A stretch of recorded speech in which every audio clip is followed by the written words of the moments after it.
चला तर तुम्हाला मी माझ्या बर्थडे सेलिब्रेशन दाखवते। सायंकाळला देवांशचे पप्पा चिकन पकोडे बनवत होते।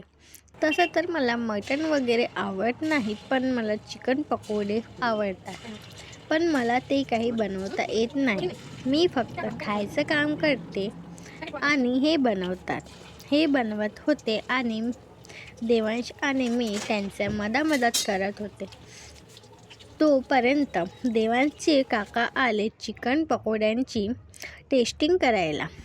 कसे बनलेत म्हणून त्यांची टेस्टिंग तर झालती। मग मी छान अशी रेडी झाले केक कापायला।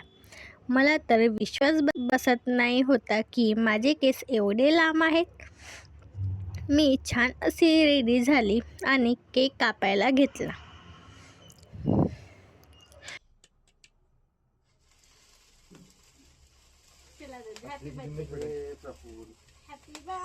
कोणी मला हॅपी बर्थडे म्हणत नव्हतं, म्हणून मी स्वतःच बोलत होते।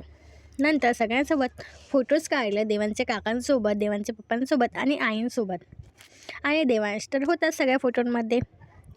नंतर छान असं बर्थडे सेलिब्रेशन झालं। भेटूया पुढच्या मिनी ब्लॉगमध्ये।